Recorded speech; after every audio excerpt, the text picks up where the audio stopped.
Some content or topics discussed could trigger a past anxiety or be sensitive or disturbing to listen to or view. Please view and listen with caution. Hi, my name is Todd Blyleven. I'm one of the hosts of the Walking Tall podcast, and it's our mission to help all people that are down and depressed or dealing with some sort of trauma or mental health issue to learn how to stand back up and walk tall again in their lives. Please follow us on all of our social platforms, our YouTube channel, and check out our Walking Tall movement at www.walkingtallmovement.com. Now, here's our show. Welcome back to Walking Tall. And if you were with us last week, we were so honored to be able to spend time with the most amazing Mr. Andrew DeGood, as he was so vulnerable in talking about him being bipolar 2 and all of the hurdles that he had to overcome throughout the 45 years or so of his life, of which he hid it. And now he's so funnily says he's came out of the closet, if you will, and is now willing and more than able to discuss his life's experiences, and as no different than us, is hoping to help others. And Dr. LaRosa, it was so, from my perspective, and I know, Todd, you and I spoke offline, it was just so interesting and inspiring to hear the two of you go back and forth, meaning you and Andrew, about bipolar and all of as far as I'm concerned, he doesn't have a doctorate. He's not a doctor as far as I know, but he sounded like one. Like that guy knew what was up with bipolar. And so what were some of your takeaways as you got to meet Andrew? Well, it made my heart proud that someone would advocate for themselves and learn about their disorder to that degree and use that information to help others and be so proactive in his own network to share information that is so very personal.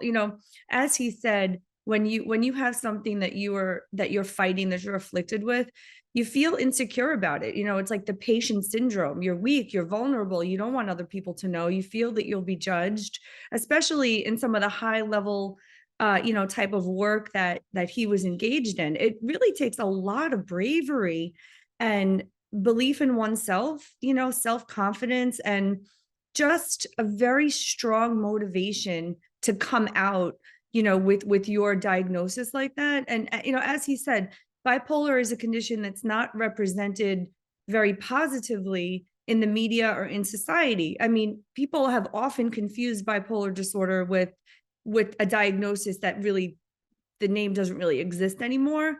But you remember, like, multiple personality, disorder, the movie Sybil, people would confuse these terms all the time. And you'd hear bipolar, someone would think that it's like from the movie Sybil, it's nothing like that. I mean, that movie depicted something called dissociative identity disorder, totally different conversation. But my point is that society really does put a heavy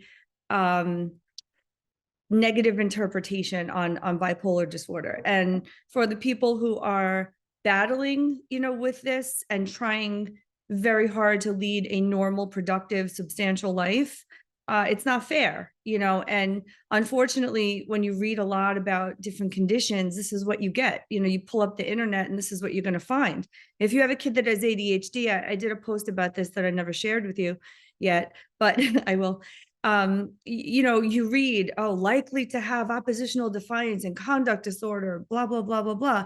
And it's like, what are you talking about? I mean, I've met hundreds and hundreds and hundreds of kids with ADHD who couldn't be more empathetic, sweeter, kinder, productive individuals, and if you're a parent that reads this kind of stuff, you're going to end up crying for weeks, because it's really scary. And the way that it's depicted is not at all an accurate reflection of it's always the human being first and the diagnosis second. Nobody could change your life trajectory as a human being filled with love and faith and kindness and the people that we are and that we become. A diagnosis does not define or change that. And he is such a perfect example of that very strong belief that I always have had about anything surrounding mental illness. So I can't thank him. And I'm so impressed with his knowledge base. As you said, like I felt like I was talking to a colleague, and it was really nice. Yeah. Well, what does that mean? Are you saying Todd and I aren't on your level, Doctor? That's Todd. Did you hear that? You're above backhanded? my level. What do you mean? Wow. No, we're not colleagues. I'm joking. But Dr. LaRosa, you said something that never dawned on me until now. And Todd, I'll get to it in a second here. But I wanted you said two things actually, Dr. LaRosa and Todd. The first thing that resonated with me as Vanetta was speaking, and it hit home for me with you, is as Andrew was so forthcoming as he started to disclose his disorder. It just resonated with me at how forthcoming you were with me when you first reached out to me. Like, man, I didn't even know you. And you sent me a text out of the blue, right? Here you are, a big, strong dude, baseball guy, the industry that we grew up in. And here you were being so vulnerable, disclosing what you experienced, and your motivation was just to help me. And I know that's who Andrew is as well. He wants to help others through what he's doing. But and then before I get to my second point, I just want to hear what you had to say. I mean, because that guy, he's in our corner as we are in his. And I know you're a big fan of Andrew's. Yeah, again, I think everything you just said and everything that Dr. LaRosa just said, I think him being vulnerable is key, and him being willing to share his own experience, his relatable stories with others to try to help someone else. You could hear the passion in his voice that he really wants to make sure that people understand what he went through. And there's some, like what Dr. LaRosa had said, there's some misnotions of like what bipolar is, and he wants to make sure that there's some clarity. I also love the fact that he became a student of his own dealings, right, of what he's been diagnosed with, and even the medication part where he was talking about how he's being prescribed certain medications, and he realized, well, those aren't probably what he really needs. And so you have to be a student of that, because everybody is different. And right. So everybody's going to deal with their own trauma different. You and I could both be in the exact same car accident, the exact same time. Everything could be totally the same. I could get out and walk away from it and maybe not really think about it too much. You might be totally affected where you may never ever want to get into a car again. It really depends on how you deal with your own trauma. So I loved how open he was. I thought it was really cool. It was a great story.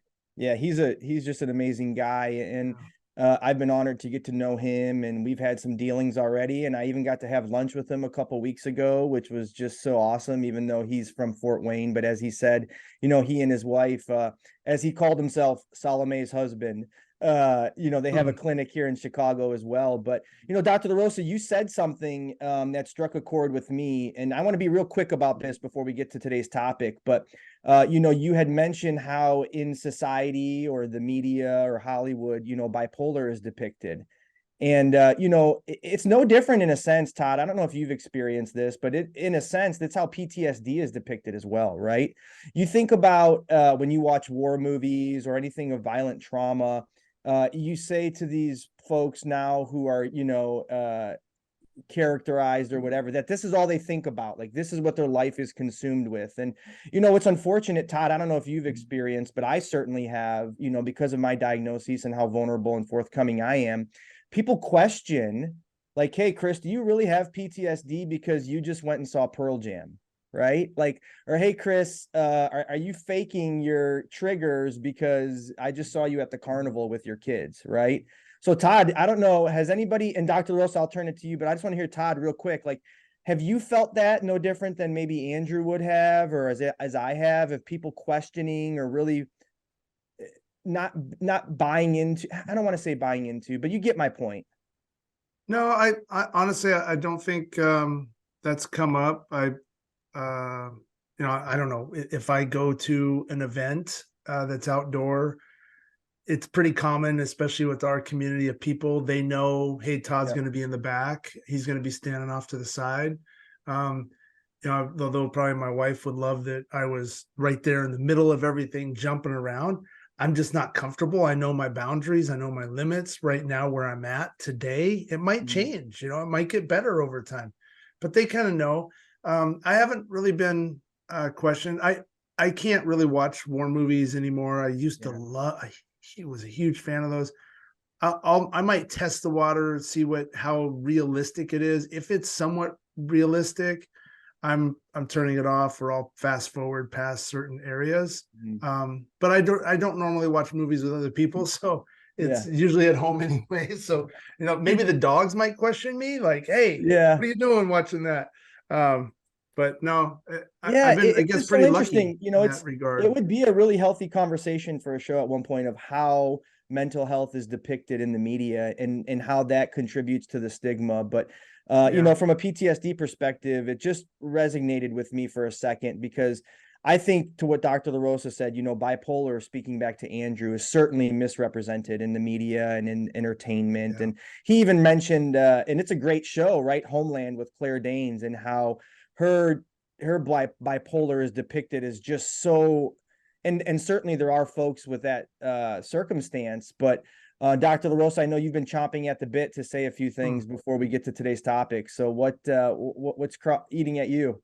Well, as usual, I could go on and on about all this stuff, but I was actually going to digress into a variety of disorders, and PTSD is certainly one of them, because if you would sample 100 people and say what character comes to your mind when you hear the diagnosis PTSD, you're going to hear something about one of those war movies, right? I mean, it's really a diagnosis that when you think of it, you think of someone who has almost like an intermittent explosive disorder, someone that's almost like cut off completely emotionally. And then when they do connect, they just explode, and they're difficult to be around. They're depressed. They're unstable. This is what the View, through various movies or whatever else you has put out there. Why? Because this stuff sells. I mean, a good movie writer is going to use the extremes of these disorders to make their characters more interesting. It's not reality. What it is it's a constant battle, for a person to keep themselves regulated in the face of a traumatic experience that changed their brain chemistry. And when I talk about the person first, the diagnosis second, everybody has the right on every single day that they wake up to live their very best life. And if they want to go to a carnival, if they want to go shopping, if they want to jump in a pool, that doesn't mean that the PTSD or the depression goes away. People with depression have the same issue. Someone sees a person with depression happy, and it's like, oh, you're only depressed when people are not around. But people don't understand, it's a facade. People exist in society, and they put their best foot forward to survive and to exist and to get things done on a day-to-day basis. That does not mean that they're living their best life. They may be living at 10% capacity and sort of going through the motions and pretending to be okay, because that's all that they can do. What are you supposed to do? Just go into a closet and crawl up and quit? No. As human beings, we strive every single day to get better and better and that's our nature as human beings, right? Sometimes people get overwhelmed and they can't do that for periods of time, and they do end up in bed, or they do end up incapacitated, and those severe levels of the spectrum for all diagnoses, but it certainly is a problem when the judgment is there for every aspect of a person's behavior, and someone is looking at that person and comparing to whether they actually have a certain condition or not. It's really not for anyone to provide a snap judgment of that kind. Everyone has their own battle and circumstance, and nobody is making their entire life known out in the open for every, in terms of every aspect. So yeah, no, it's very well said. And, I don't know about the two of you, but I'm enjoying this conversation too much. I know we had a different topic planned, but if you don't mind, can we just continue down this path and table what we were planning to discuss for another show? Because Todd, I know you and I are you guys okay with that? Yeah, I mean, usually we could touch on our original topic and then. Yeah, but I think this is what happens, everybody. Real live conversations. Yeah, like to me, my heart is so full hearing, Dr. LaRosa, what you have to say about the stigma. That's essentially what we're speaking about, right? And how media's portrayal of various disorders or mental illnesses plays into that, how societal expectations play into it, how employment plays into it. Todd, you and I have spoken, and I'll be frank, right? With what we're doing with Walking Tall, we've had conversations about the impact that long-term can have on employment or society's perception of us. And that is so unfair. And I don't know if you want to say a little bit, but how do we as a group and how do we as society and a world move past that, right? Because I'll tell you, if Dr. LaRosa was a breast cancer survivor, we would be highlighting her and we would be uplifting her, no different, and rightfully so, right? But someone like you, Todd, who has PTSD, no different than I, man, you're excelling in the world. You got the Scout Hub, you got a healthy family, great kids, your faith, everything about you is so positive. And so, but yet there's this little thing pulling us back because of what we went through, and it's just so unfair, I feel. Yeah, you're touching on something pretty deep. It's definitely challenging for people to recognize and be okay when you start talking about your own adversity, your own trauma. And what I've noticed in dealing, talking with certain people, all of a sudden there's either this instant relief of, oh, this guy's finally talking about something and I'm going to talk and I'm just going to keep talking to him because I'm dealing with something really hard too. And I'm finally now I've got someone I want to talk to, out of this whole room of people, and I'm refreshed. And then there's the other people that are so withdrawn and they look at you and they're like,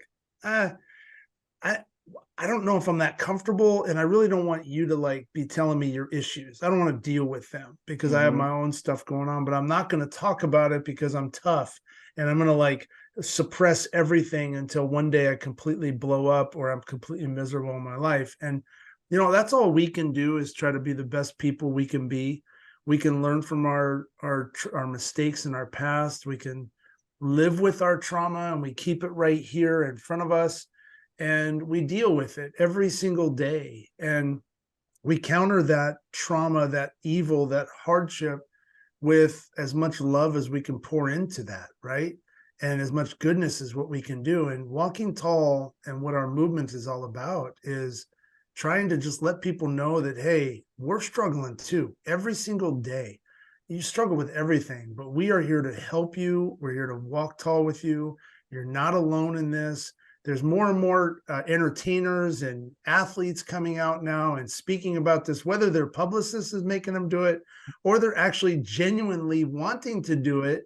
I think it's amazing. It's just bringing light on it. And I think we're probably hopefully going to see some sort of cool factor come out of it, but not in a way that I think we saw a couple of years ago after COVID. And there was just this kind of, we saw it a lot in the youth generation where kids were maybe joining groups or getting into certain ideologies because they thought it was a cool thing. And now you're starting to see some of that taper off. And I'm not going to go into specifics, but I know we saw some things personally around our area that it was kind of these kids are jumping on the bandwagon, and kids are so impressionable anyways, that what I don't want for mental health is everyone to turn around and fabricate something, right? That they're great point. Self-diagnosing something about. It really is an issue. It really is a hardship on people. And one of the things too, I wanted to just bring up, I've been thinking a lot about PTSD. I brought this up before. And obviously that's what, we're diagnosed with PTSI, PTSD, PTS is military, or first responders might call it because they don't want to talk about the disorder part. It's not a disorder, it's an injury to your brain and all these things. Well, you know what? It's trauma. Everything is trauma, regardless of what we're all talking about. It's trauma, because I don't want the listener right now thinking, hey, well, I wasn't in a war. I wasn't in a shooting. I wasn't in a horrific accident where I was shocked in my life with PTSD. No, we're talking about trauma. Before my incident in Las Vegas, I had a lot of trauma stuff go on too. I had depression in certain areas of my life, right? We've all dealt with this trauma. So I think it's great that we're talking about it. Yeah. But yeah, it really has impacted the job market too. You know, Oh, I it's think as an terrible. And employer, you it's so look at funny, Todd, you someone. know what Yeah, if we think back to Andrew and what he was saying, right? Like here's how societal expectations or norms play into the stigma, right? He was disclosing how his quote unquote success financially and in the business world was masking his hurt internally, right? And now that he came out, as he says, I would bet you if we asked him poignantly the question of when do you feel more successful, and even though he's likely making less financially now or not as patted on the back as he once was in the business world, he would probably say he's more successful today because he's free as a human and he's lighter in disclosing what he's experiencing. And I would often say, as I have been so fortunate through Walking Tall to meet many different types of people, right? Whether it's been Lori Zapula or Amir Fakari, we can look yeah, back to last year's guests. And Todd, what you just said is so spot on. We didn't interview any other mass shooting survivors, but everybody had trauma and we all were able to beautifully relate to each other. yeah, And that's something I think as society, whether it's in the business world or whether it's in our social circles or whether it's within our own family, because I've had struggles with some of my family members not understanding what it is I'm doing with my own life and how I'm proceeding in trying to find fulfillment and enjoyment and still working on myself because they thought maybe to a degree I wasn't working on myself to their expectations, right? And that's so hard. And Dr. LaRosa, I know you have researched and studied and experienced this personally, and you certainly have a lot to say about the stigma and what societal norms and media and all these things, how it plays into it. And I know you said you had a lot to say, so in the spirit of shifting topics quickly, what more would you like to express? Honestly, I just want everybody at some point, in this world to feel the comfort level to advocate for themselves and not be ashamed of whatever their trauma is, whatever their situation is, whatever their mental health issue is, but that's not exactly the world that we live in. Employers are told they yeah, can't discriminate for XYZ reason, but it happens. It happens due to race, it happens due to age, it happens due to weight, it happens due to pregnancy, it happens due to a variety of things. And this is a hard world. And I tell you, I think I said this when we were meeting with Andrew, the bit of it, my grandmother was a very tough old Italian lady. Well, she wasn't always old. You knew her as old. But when she was old, you wouldn't want to mess with her either. She, the advice really that I got when I was entering into the job world was everything is always great. Nothing is a problem. Someone wants you to do something. You say, of course, sure. Let me get that done. Or you do it before they even ask you. None of your personal problems ever cross that threshold into the workforce. You go there every single day as if nothing is wrong ever, right? And this is what the way that I was raised, and this is what I did, for a very, very, very, very, very long time, until I couldn't do it anymore. When my dad was dying and he was in hospice, I couldn't keep it together. I told you that I've always had I've never been formally diagnosed with it, but I know that I have dysthymic disorder, which is that low grade chronic depression that Andrew was talking about. So when this happened and when I had this very, very difficult time in my life, I couldn't look at someone without crying. So I could not control it. I mean, I never didn't do my job, but at the same time, people could see something was wrong with me. And so at that point, I had to trust for the very first time in my professional career. And I did have a high level job at the time. I was a staff psychologist for a very large nonprofit. I had to trust my boss at that time. And I had to tell him what was going on. And his response to me and the way that he treated me changed me forever. And I believe made me a great employer. He said to me, go to Arizona, be with your dad. I said, I don't know how much PTO time I have. Don't worry about it. Go as long as you need to go. Don't check in with me. Don't worry about a single thing except being there for your dad. And you come back whenever you come back, we'll take care of whatever we need to take care of. Can you believe that? Right? Beautiful. I was so touched. I was so changed. I was so thankful.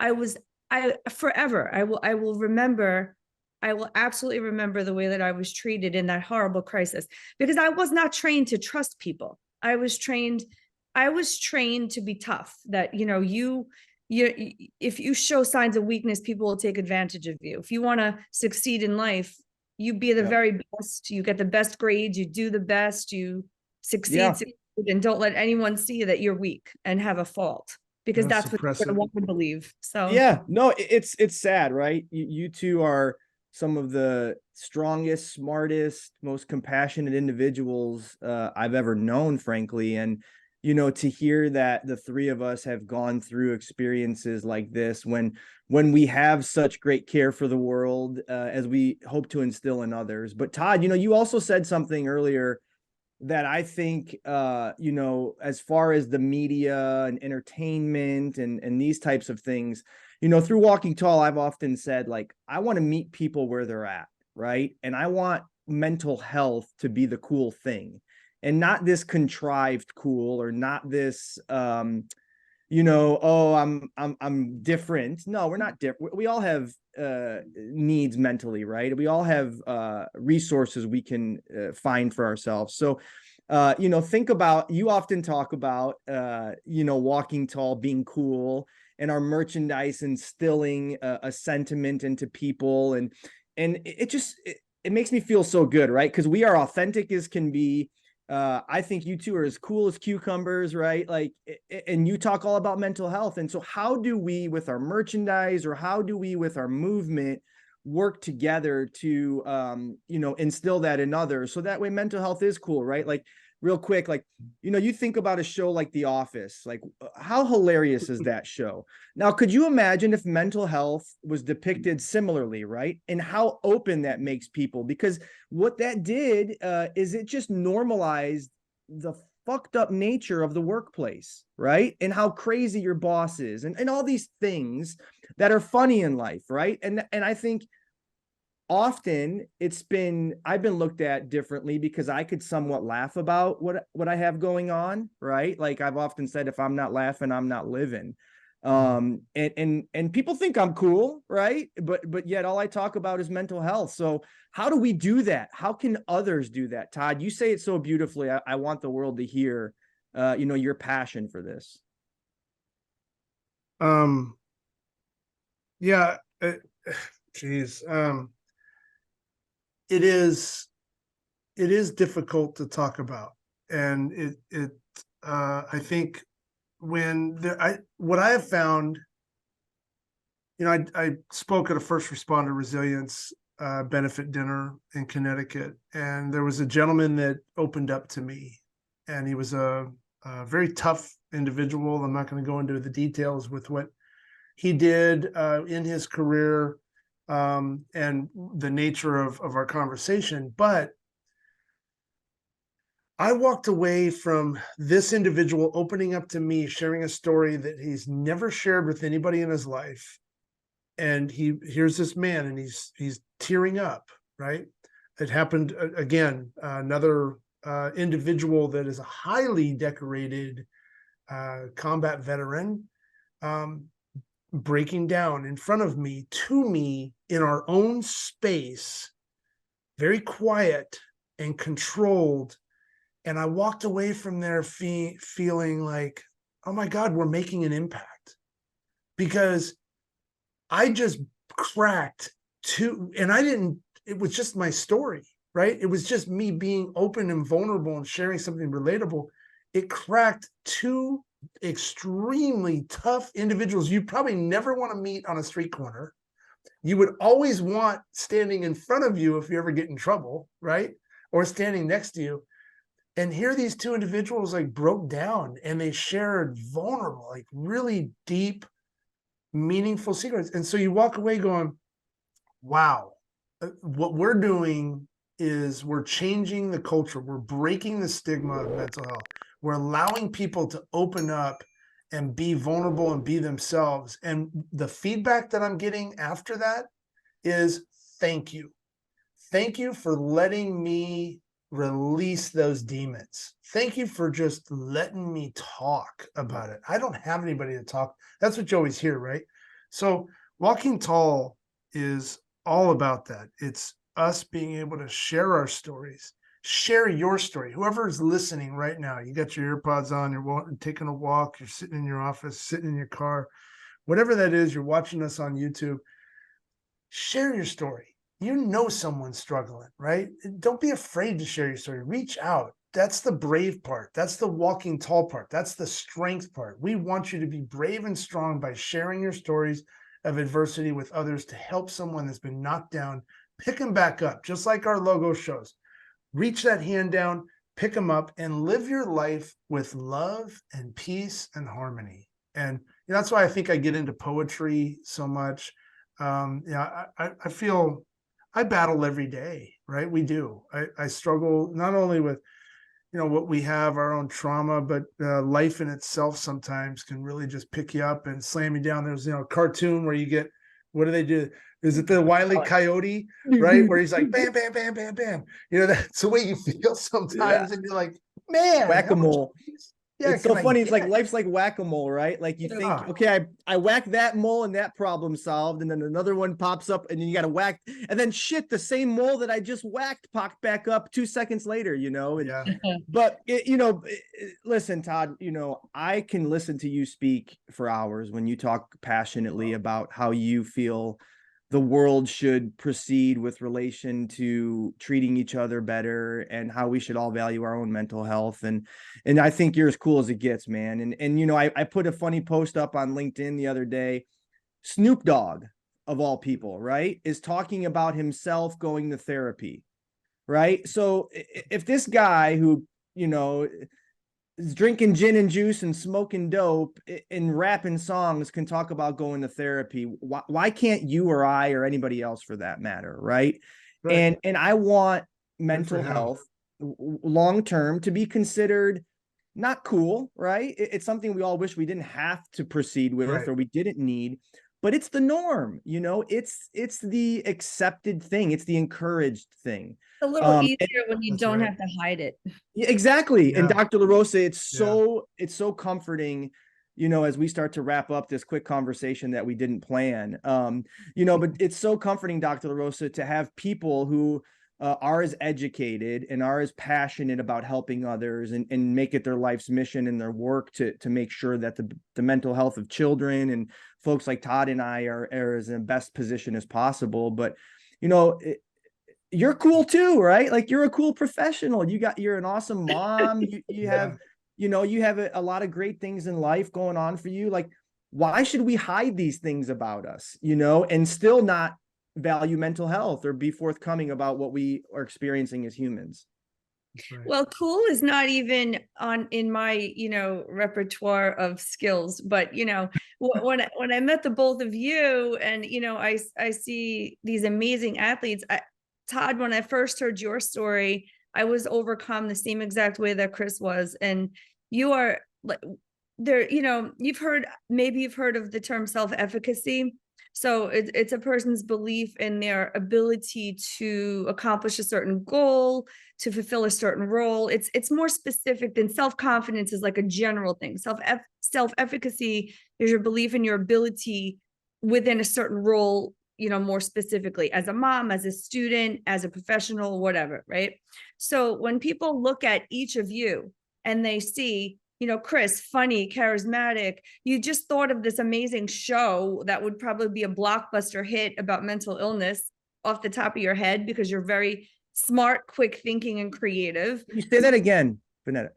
Todd, are we recording this? Are we recording? It is being recorded. Okay, good. Thank you, Dr. Wilson. That was very nice. I do. And a lot of people see that in you and think, wow, if this guy can be so open about everything that he's gone through and his struggles from day to day, but then they see the happy you and the celebratory you and the family you, they understand a little bit more how not to hide their difficulties, but to be open about them. And that is the first step. And, you know, Todd, when you shared everything that you shared, that's the very first thing that I thought, wow, you know, a guy like this, you know, has been so sports oriented, successful, you know, physically an athletic big guy, you know, is out there to be so You are vulnerable. a specimen, Todd.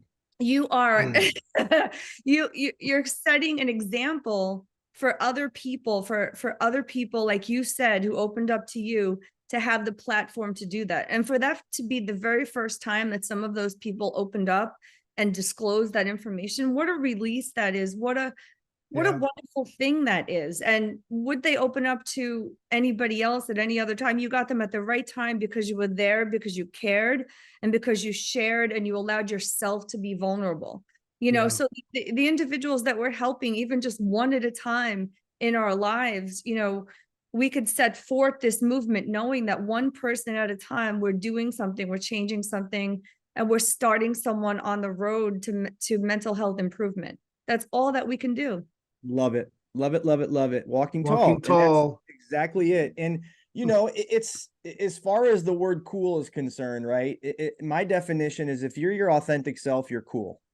As far as I'm concerned, there's no judgment in the world. And if you are your authentic self, it's partly the reason why I'm so forthcoming about my obsession with Pearl Jam and Jordan shoes and whatever other quirkiness I have about me, because that is who I am through and through. And these are the things that, aside from walking tall and my family, like light my soul on fire, right? And so why would I not disclose them? And why would I not try to instill that passion in others? But also, you know, based on our experiences, instill well-being and instill mental health and instill the things that are stigmatized still. And so, man, I got to tell the both of you, like, we did not plan this show by any way, shape, or form. Like, we haven't yet had a conversation about what the hell it really means to walk tall or how others can help us carry forward. And I think we did that today. And so, you know, my hope is if you're a listener that, you know, you first and foremost value yourself enough to get the help you deserve. And if we can be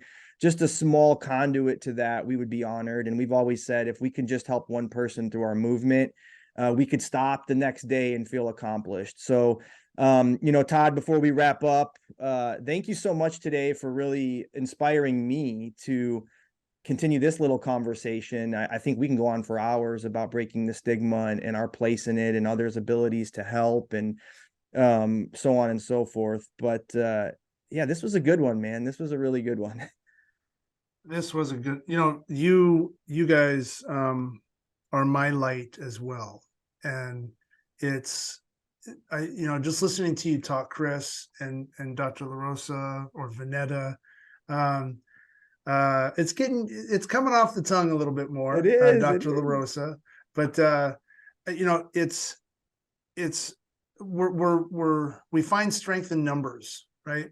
When we're isolated, it's hard to step forward, and you have to find that inner strength to try to help yourself, self-realization, the resilience piece, right? That you have to embrace it. You know, I follow our social media channels. You know, I know that we're going to air this a little bit later, but you know, I wrote a poem on it, on embracing the resiliency of who we are. And the whole meaning behind the poem was we're powerful in numbers, and we're not alone. So when you find somebody that like Walking Tall movement, where we're trying to help you walk tall again for yourselves, gravitate to that.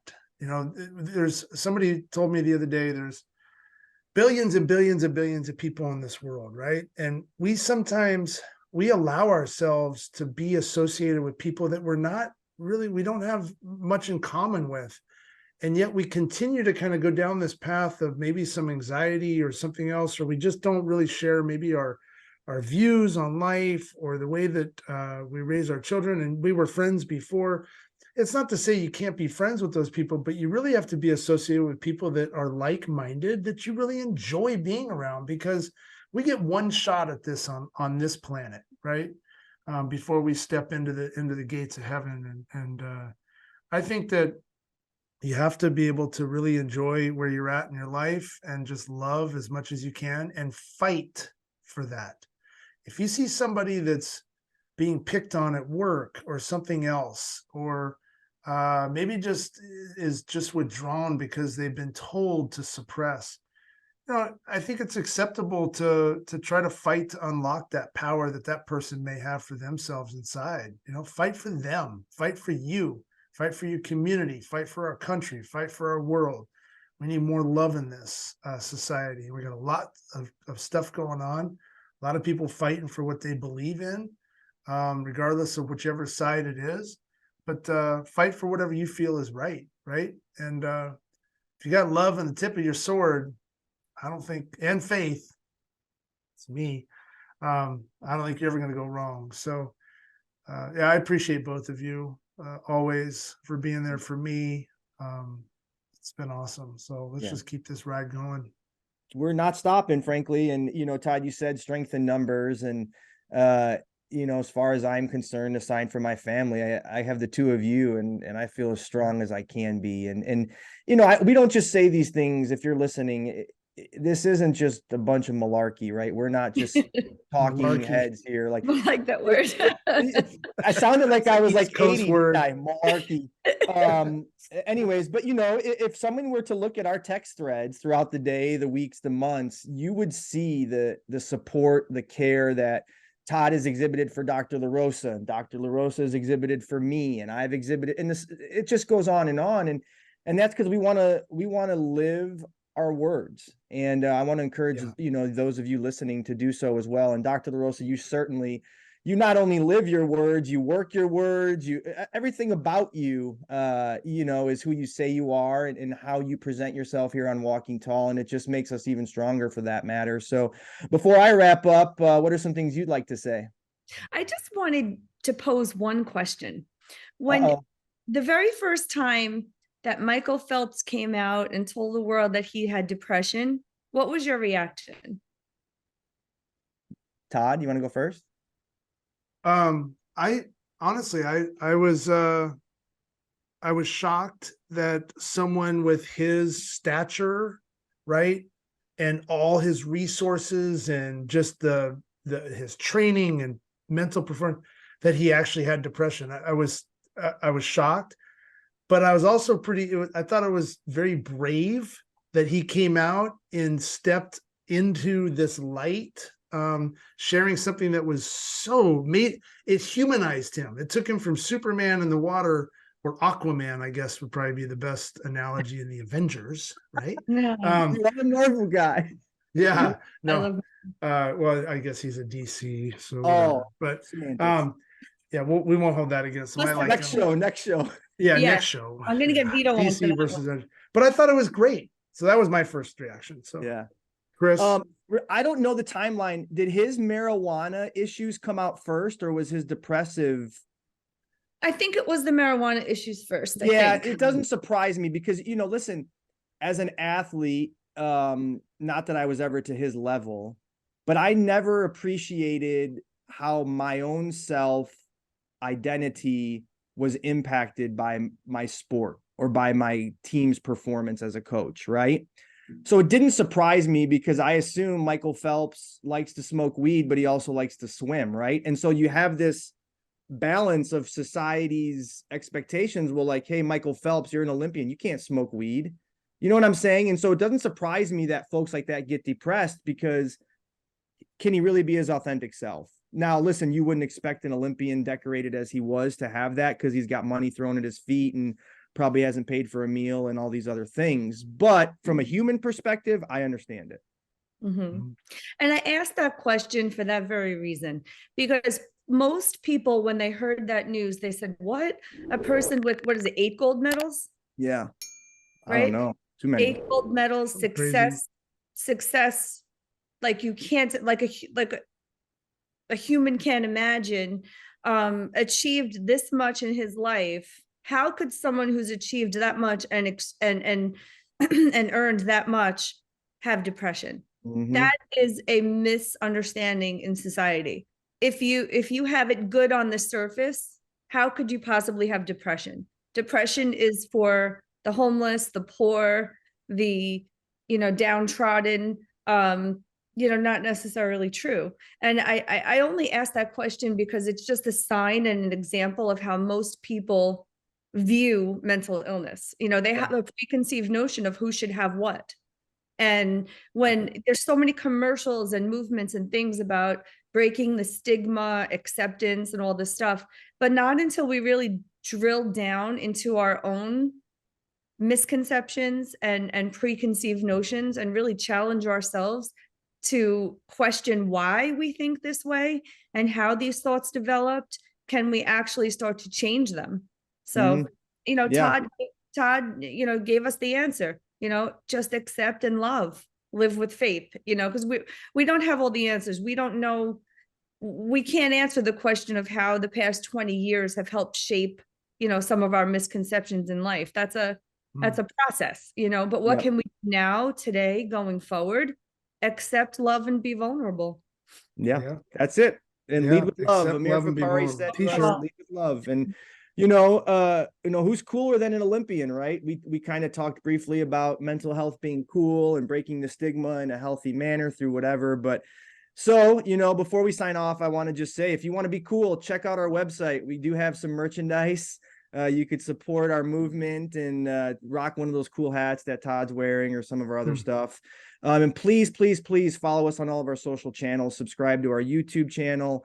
We're on all the platforms, working as best as possible to break the stigma and prove that vulnerability is strength. And so, guys, like I said, today wasn't planned. I had a whole other idea set aside for today, and we were going to talk about one specific topic. But listen, sometimes these conversations are healthiest and most beneficial, certainly to me, and I hope the two of you, and of course anybody listening. This was a good one. This one just filled my heart, and it really, hopefully, just further solidified who the three of us are as a unit. And you said strength in numbers, Todd, and I know the three of us can feel the support from others and feel